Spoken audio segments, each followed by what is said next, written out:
Nanone reka nshimire wowe wamaze gukanda subscribe kuri Urunana TV Rwanda. Ndagira ngo uyu ni wa mwanya tugezemo wo kuvuga utuntu n'utundi tuntu twiza cyane dushobora kukubaka ejo n'ejo bundi ukaba umugabo, cyangwa se ejo n'ejo bundi ukaba waba ikindi kintu runaka ariko cyiza kubera ko wabashije gukurikira Urunana TV Rwanda. Ndetse iki nicyo gihe cyiza kugira ngo ukore subscribe utarayikanda ndetse unasharinge niba utarabikora.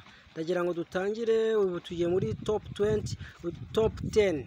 Utuntu twatuntu ngiye kutubwira utuntu 10 ushobora gukora iwawe uri umugabo, urugo rwawe rugakomera, ndetse nawe niba utararukora, niba utarashinga urugo, utuntu dushobora kudukora ejo n'ejo bundi ukabona inyungu zatwo dise tuboneka.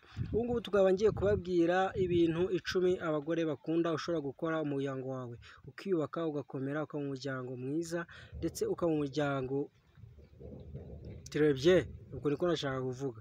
Ngo ikintu cya mbere, kunda umugore wawe, mwereke ko umukunda, habe nubwo waba utamukunda ariko ubwo bimwereke. Yego kwijisha si byiza ariko mwereke ko umukunda. Ikintu cya kabiri, kundira umugore umuryango. Buriya umugore iyo ukunda umuryango wiwe, so mushaka kuba mwicaranye ati bo sheri, nkunda mama wawe na runaka ndamukunda mu muryango wa disi, muhuze urugwiro. Ndetse umugore wawe kandi mutege amatwi. Ikindi, irinde gutoteza umugore wawe, mubwire mu ijwi rituje. Icya kangahe bwo uri ukubara tukize nko ku cya kane, ha umugore wawe ubwisanzure mu muryango. Ikindi, izere umugore wawe, mugira umwizerwa, mwereka ko ibintu byose ari we mwizerwa ukeneye. Ibyo nabyo nawe zatangira aguha icyizere kirenze.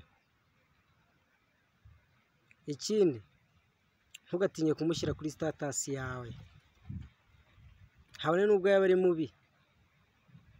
She is beautiful, mwereke ko umugore wawe umukunda, ari mwiza. I love you, ndagukunda sheri, kutugambo ntukatubure, habe nubwo mwamubyaranye 7. Ibyo bintu nubikora uzambira umusaruro wabonye. Nyandikire kuri commentaire niba hari ikindi wifuza kongeraho. Thank you.